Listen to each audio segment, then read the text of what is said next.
Hey, what is going on, everybody? Welcome to Upkick MMA, episode 478. I am Brendan. All right, PFL 2025 World Tournament, number 4, heavyweights and light heavyweights. These titles suck so much. Just, God. I get, it's like an accountant's wet dream, I guess, because it's very matter of fact. Like, this is the PFL. It occurred in 2025. This is the 4th one.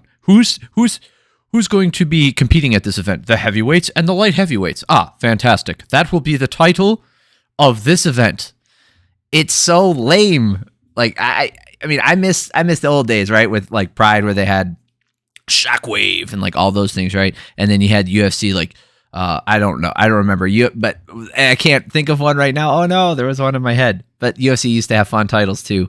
And I can't think of one right now. But, you know, the UFC just has numbers, which is fine for their pay-per-views. That's okay.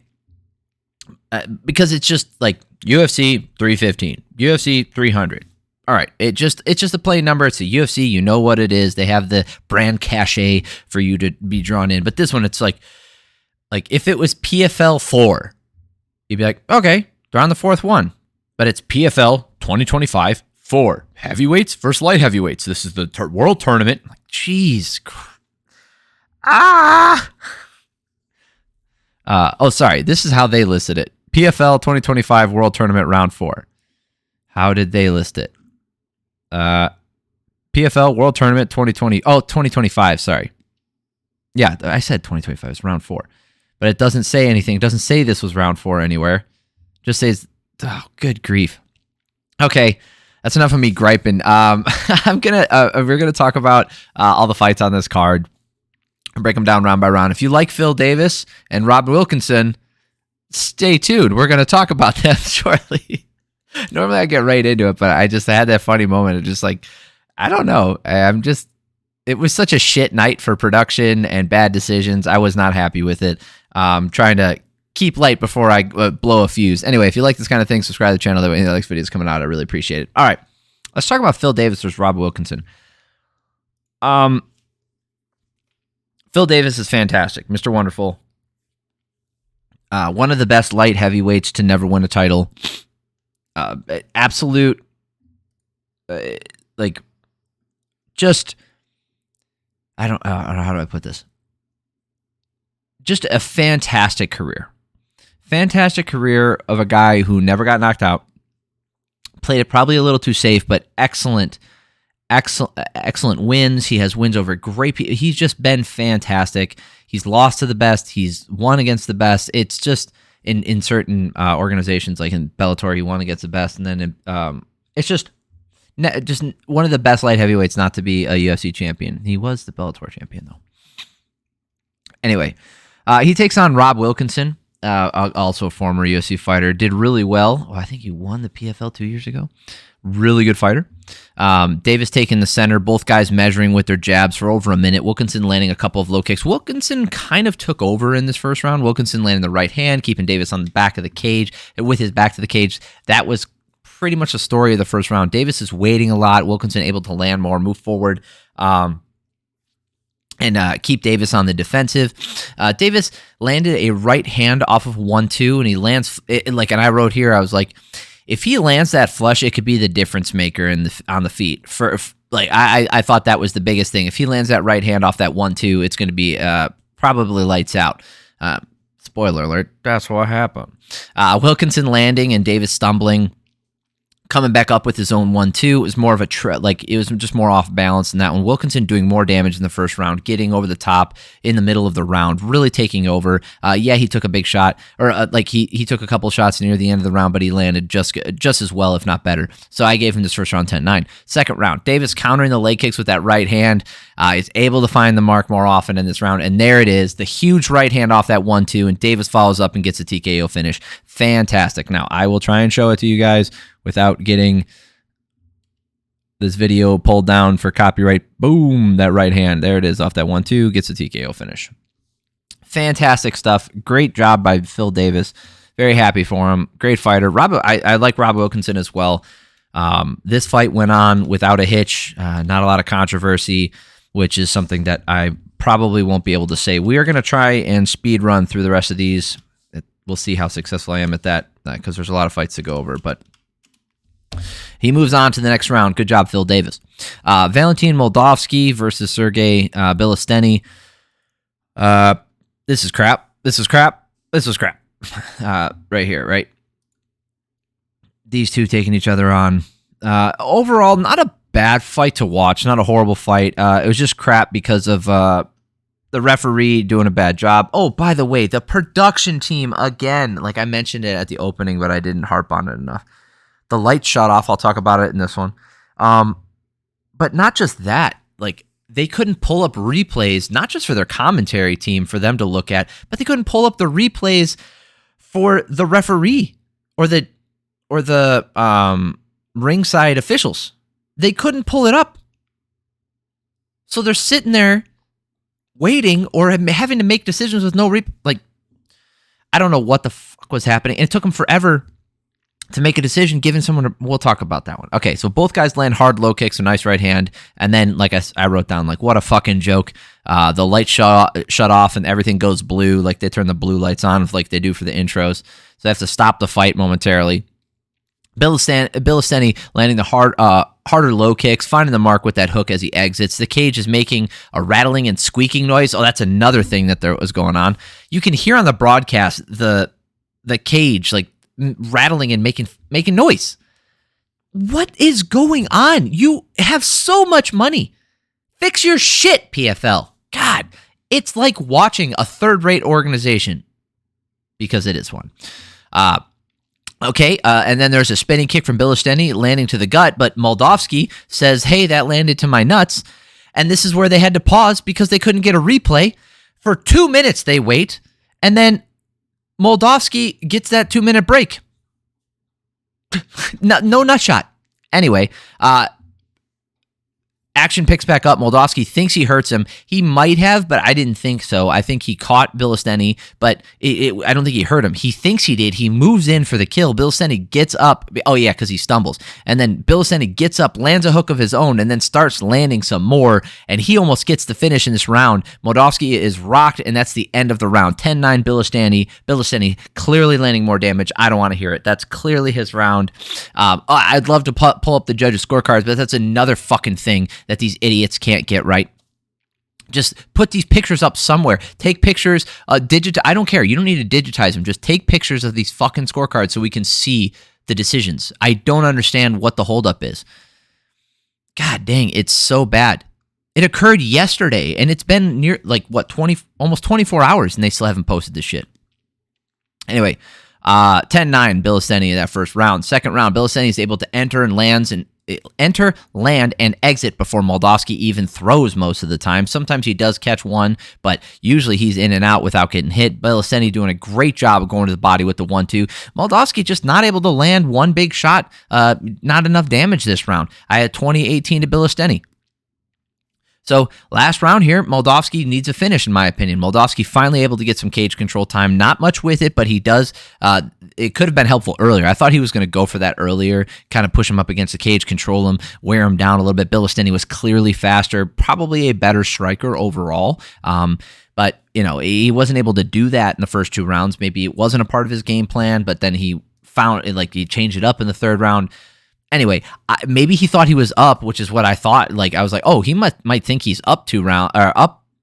Sorry, he had that second round, and all he has to do is skate by in this round. He's going to get a win.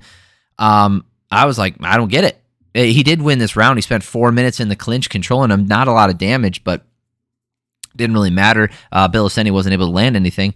So I have it 29-28 to Bilostenniy, and then they give it to Moldovsky. This whole night was a fucking joke. It is not worth your time. Do not go watch this shit. The fights had some of them had some fun endings, the Phil Davis Rob Wilkinson one. If you really want to see that, I recommend just go watch it. That one only. Do not watch the rest of this. This is a waste of your time. I'll pull out some fun ones, and if you want to go watch them, sure. But it was just such a souring experience with these bad fucking decisions. Karl Moor taking on Antonio Carlos Jr. Another horrible fucking thing. Just horrible management by the officials. Fucking garbage. Neither guy landing. A lot of measuring to start. Carlos Jr. pokes him in the eye as he retreats. Cool. Just gets a warning for that. Of course, we don't get a point deduction. Both guys finding some success with low kicks. Carlos Jr. landing better. Both guys trying to burst in and land, so there's lots of misses, right? They're both entering at the same time, trying to they crash into each other, and they both swing, so they're moving at the same time, and neither one of them is making that adjustment, so they're just mainly missing when they do that. Carlos Jr. gets the takedown, gets into half guard, and gets some control time. So I figured, okay, this is it. Carlos Jr. But then Moor works his way back up, gets his way to the cage, starts to come back up. Carlos Jr. knees him in the belly or in the chest, and you're like, oh shit, he's going to get the finish here. He's going to find a knee when he stands up, and then Carl Moor doesn't stand up. Jr. knees him in the head, and then the referee calls it for a second. Right? Okay, good. Take a look at it. Look at the replay. Then Carlos Jr. is protesting, say he was up. First of all, not a good look. But second of all, he wasn't, so shut the fuck up. The commentary team, let's see, I love you, Randy Couture. Love you, dude, but you're wrong. And he says like, oh, I thought he was coming back. I thought he was on his way up. It wasn't close. His knee never left the ground, and he got kneed in the face. So Carl Moor gets illegally kneed in the head. Then the referee is asking the judge, the cage side officials, what should I do? What do you mean, what should you do? Take a fucking point. What's the question here? And then he's like, well, I can't get the replay, so we're just going to do a restart. And I'm like, geez, what a fucking joke. Yet again, this whole fucking card is trashed, not just because of this, but from other stuff. I'm like, this is a fucking joke. And then, they're like, okay, the referees finally get the fucking replay working. I'm like, okay, cool. All right, this is going to work. And then they're going to take a point. He's like, oh, it was an illegal shot. Oh, interesting. Okay, I'm going to give him a hard warning. Fuck you. Fuck you. Seriously, go fuck yourself because you fucked Carl Moor in this. You did. You saved the PFL, I guess, because they get to put Shoeface forward. And I like Carlos Jr. I think he's a great fighter. I mean, he did an illegal thing. He should have been punished for it. Anyway, should be 9-9. It's a 10-9 round for Carlos Jr. Gets back on top and controls him. This round's a fucking joke. Second round. Carlos Jr. pushed him across the cage with a single leg attempt. Moor reverses. They go back and forth. And then Moor kicks him in the gut, and it's a supposed nut shot. And the commentary team, without seeing the replay, instantly goes like, oh, yeah, that was a nut shot. Oh, yeah. So you could tell they were biased towards Carlos Jr. Whatever. There's that one. There wasn't. And, this is the one that took 2 minutes for them to look at the fucking replay and then say there was no illegal low blow, and then continue. Good thing Carlos Jr. got a 2-minute fucking break because he was tired by the end of this round. He did land a nice right hand after that break he got. Gets a foot sweep, gets on top along the fence. Joke of a fight, 20-18 for Carlos Jr. Fuck, man, it is such bullshit. Should be 19-18 Carlos Jr., but it's not. Anyway, last round, Moor able to keep the pressure on, trying to load up, but can't get it, gets reversed, but then he throws him down, and Carlos Jr. is very tired, won't get up, lands a huge up kick, which was pretty cool, but then other than that, Moor ends the fight landing good ground and pound, wins this round, should have been a 28-28 draw, but nope, the referee fucked him hard, and he gets a 29-28 loss. What they do in a case of a draw, I don't know. I didn't look at the bylaw or the rules for the advancement in this tournament, nor do I care at this point. I'm so fucking like this. Like I said, I tried to keep it positive when I started because this is going to happen. It was fucking garbage. Moving on. Congratulations, Carlos Jr. Should not have been a win. Should have been a draw. Carlos Albrektsson versus Simeon Powell. Ciao, these fellas. Albrektsson is real slow, like old man slow. Jabbing his way into the clinch, gets him a cage. In space, Powell's a little faster, landing to the body. Albrektsson finding some slow kicks to the legs. Again, slow. I just don't feel like in this round, Albrektsson landed any real damage. Just pushed him around. Powell felt like he actually landed more in space. I gave that to him 10-9. I'll talk about this in a Popov Karl Williams fight. I didn't think that, but anyway, Powell able to turn around in the clinch this second round. Great elbow along the fence. He started to find his rhythm here, found not like in space, although he did eventually find it there too, but it's just like he found these little moments to do damage, and Powell landed a great uppercut, shaking Albrektsson, and then has him covering up along the fence, able to follow up, gets the finish. Fantastic. We will... Do I got him? I do. Here we go. Oh, beautiful stuff. He just pours it on. Then drops him with another elbow. Yeah, and it's over. Beautiful finish for him. Powell looking really good. Simeon Powell looks great. Excellent fight. Advances on. Okay, now for some kind of sloppy heavyweights with also two guys that fought in the UFC. Alexander Romanov versus Tim Johnson. If Romanov did not get this win, it's bad news. Right, that's a bad sign for him because Timothy Johnson is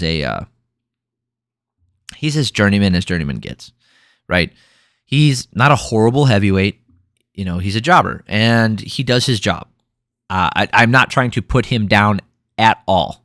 Okay, I'm not trying to say that he's a piece of shit or he's a garbage fighter. That's not what I'm saying. He's one of those guys that he's game, got a good chin, he's a tough dude. And you put your heavyweights in there to see if they've got what it takes. Not a stepping stone, right? Just because you beat him doesn't mean anything as far as like moving up in the rankings necessarily. It's more like hey, let's see if you belong here type of thing. Can you beat Tim Johnson? You can? All right. It looks like you at least passed the entry level exam. Anyway, Romanov landing a big right hand. Johnson doing some small low kicks, not really much behind him. Romanov gets under the arms, pushes him to the cage. They exchange knees. Johnson knees him in the nuts. Nice. And then Romanov gets him in a front headlock. And these big motherfuckers, like they're huge, 265 guys. And Romanov lifts him off the ground with a power, like a guillotine, not a power guillotine, but a standing arm in guillotine, and gets the tap from Johnson. That was rough. Holy crap. That's why your mother likes it, Trebek. Rough. Anyway. Do more accents on here. Great win for Romanov. Really needed to do that. Oleg Popov taking on Karl Williams. All right. Now, wow, no picture, huh? No picture on this, but picture here. Look at him. Just enjoying the day at the beach. Just a picture in his coat. Everybody else is like with their shirt off and shit. And Oleg is like, hey, just take picture of me outside. I wear a coat. So funny. Oh, shit. I forgot to show you guys the Romanov finish. Yeah, this front headlock. And then just lifts him off the ground. Eesh. Okay, he didn't get both feet off the ground, but he is pretty damn close. All right. Anyway, Oleg Popov. Let's talk about him. Okay, so Popov looking for low kicks and lead hooks from the outside. Popov working hard for the takedown, gets him down, back up again, back down again. Just a lot of control time. Clearly his round, not a lot of damage either way. 10-9 Popov. Second round, they exchanged lead hooks and jabs, and Popov getting the better of it. Popov failing on a takedown, but he was able to keep him against the fence, and neither guy, again, landing any big shots, not really doing damage. Closer round, because Karl Williams did outland him, but like I didn't feel like there was a real damaging blow either way here. Popov landed a couple shots in the clinch. Karl Williams landed shots. Like, if you give this to Williams, I understand, but I gave it to Popov. I had 2018. Last round, Popov getting the takedown, keeping him down for a bit, cage work, and there it is. For me, Popov just controlled this last round. Not a lot of damage either way. Landed a little bit here and there. 30-27. Now, this was a split decision with Popov getting it, which makes sense, but they still gave Williams that second round. And again, like I said, I understand it. I didn't see that. I really didn't think neither guy landed any damage. It just came down to control time for me. All right, Alex Polizzi versus Sullivan Cauley. Okay, we'll talk about this one. I totally disagree with this, the stoppage, but We'll get into it. Yeah, for a lot of reasons. Cauley stepping in instead of fighting Marcelo Nunes. He was supposed to fight him, but there was a switch up, so they did that. Polizzi going for that big lift on a single, can't get it, then gets him down on a second attempt, and then Cauley starts landing elbows like as takedown defense. And here's the thing. He lands these elbows. Do we have pictures of him?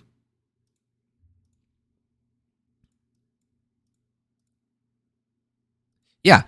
All right. So I'll show you it from this angle. Okay, those did not hit an ear. Those were all behind the head, but the commentary team was so fucking excited that they saw a finish that they're just like, who cares? Didn't say anything. Yeah. Those are all to the back of the head. And when he's getting hit behind the ear. So they have to catch the ear. That's the fucking rule. And then he doesn't do it, gets the finish. It's an early stoppage as well. Yes, his legs go a little bit limp, but he's still fighting for the takedown. Early stoppage, first of all. Second of all, illegal blows, a lot of them. And then there's like later on, I forget who it was. Was it Phil Davis versus Robert Wilkinson? No, it was Moldavsky versus Bilostenniy. Bilostenniy, I think, hit him with a downward elbow, and they like instantly, hey, watch the shots to the back of the head. The fuck out of here with that shit. You watch a dude get a finish earlier with that. He's just picking up on the techniques that are effective for the night. Anyway, Rodrigo Nascimento versus Abraham Babli. Babli stepping up. Not a ton of experience. Relatively young guy. Kind of short for the division. Only being 5'10" for a heavyweight. He's a little short, but he's a stocky dude, right? Big, strong guy. You can be 5'10" and be a heavyweight. Ask Daniel Cormier. Babli is not Daniel Cormier. He's in much better shape. Also, I don't think as good of a fighter just in general. Who is? Daniel Cormier is fantastic. Anyway, Babli looking for some hard hooks as Nascimento moves into range, and he's just going 100 with everything. Everything he throws is fight ending. But the thing is, I don't know if he has enough power on those shots to put a guy out like Nascimento. Babli content just to keep him pressed against the cage, going with some hooks to the body and sometimes coming up top. Babli takes this round, landing more shots, and Nascimento looking real tired. 10-9. Second round. Nascimento probably outweighs him by 40 pounds, even though it didn't say that. It was only like 20 pounds. I don't believe that. He looks so much heavier. Must be the muscle in the legs for Babli. Nascimento using that jab in the long range just to get points. Babli landing a huge uppercut and a big left hand. But Babli just not doing enough this round, He's waiting too much. Even in the control of the cage, he's just not doing enough with it this round. Nascimento landing more, getting out in front in this round before Babli landed those big shots later on. 19-19. Good grief. Nose is itchy. Last round. Babli needs to shore up some of his combos, and he could be dangerous. I think he does have a future. As long as he fixes a couple things, I think he could be really good. Nascimento able to get off the fence long enough, land a little bit. It's just Babli just not landing enough this round. 29-28, Nascimento, in my opinion. Split decision makes sense because Nascimento didn't land any big shots, but I didn't give this fight to Babli. I thought Nascimento won it. Anyway, that is it for the PFL 4 2025 world title, fucking whatever, world tournament. If you like this kind of thing, subscribe to the channel. That way the next video is coming out. I really appreciate it.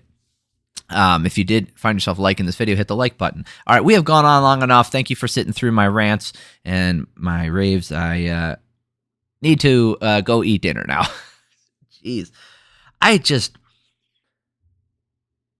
Oh my God. Let me know if you guys made it this far in the video.